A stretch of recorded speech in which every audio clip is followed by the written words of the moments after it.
Hey everybody, it's been a while since I did a mushroom video, so I figured I'd take the opportunity today, since I'm chopping up straw, as you can see.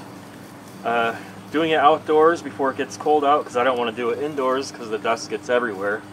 And I was reading on a forum and read a fast way of chopping it small and fast.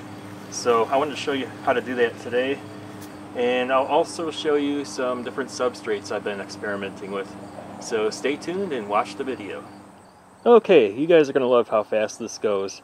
Here's my bale of straw, so you're going to need some straw. I just keep mine in a big old plastic bag. You're going to need a weed whacker. Mine is gas, electric is fine. And you're going to need a big garbage can. You're going to need a face mask to keep the dust from going up your snout. You're going to need glasses, safety glasses, to keep it from going in your eyes. And a hat to keep it from going in your hair. And lastly, a mouse trap. Okay, this is super easy. All you gotta do is take a bunch of straw and load it up in the garbage can.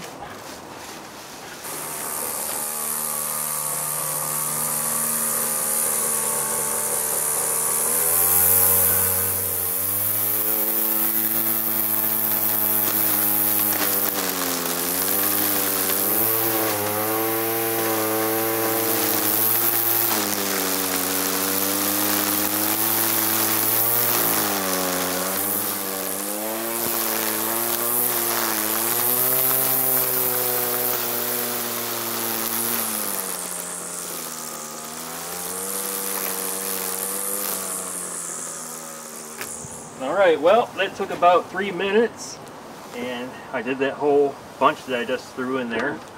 As you can see, it's nice and fine. Just overfilled a 5-gallon bucket, and there'll be a couple big pieces,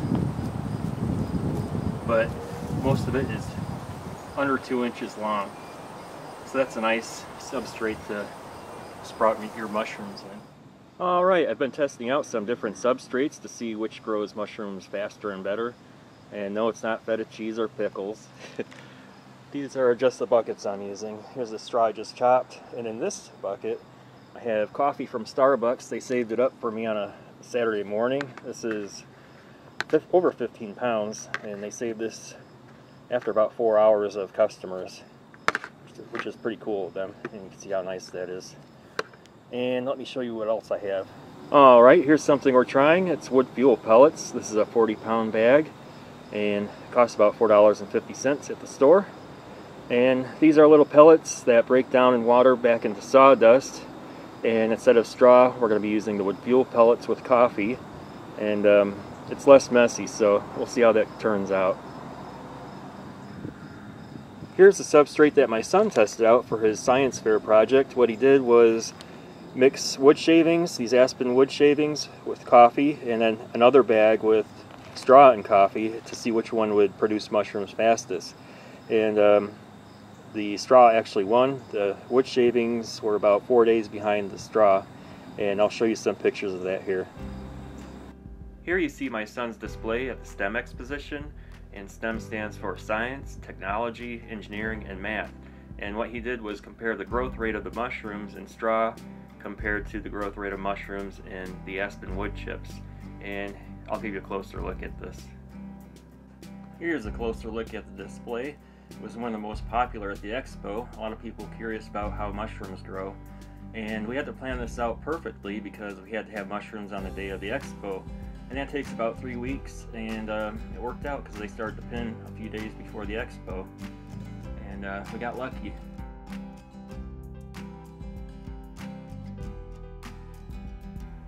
Here you can see the first day, and this is after the first week. You can see the mycelium. And this is the second week. Lots more mycelium, not so much on the wood chips. And here is week 3. You can see both bags have lots of mycelium. And here's a jar of mycelium growing on coffee. And this one actually has a mushroom in it. As you can see, can't wait to get out. Here's a closer look at the mushroom growing on the straw. It's about 2 days old from pinning. Came out pretty good.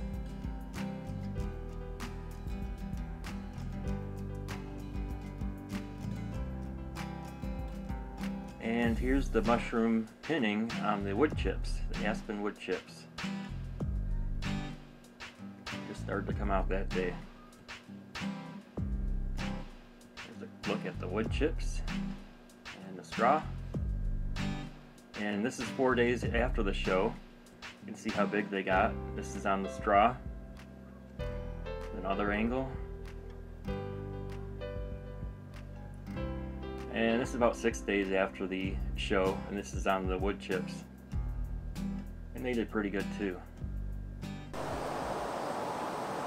Well, I hope you got some good information from this video. And coming up, I have this Back to the Roots mushroom kit.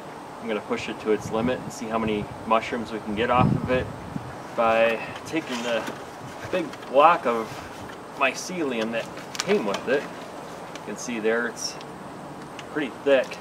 And we're going to break it up and see how many mushrooms we can get with it by adding it to straw and some wood fuel pellets. So until next time, give me a thumbs up and take care, everybody.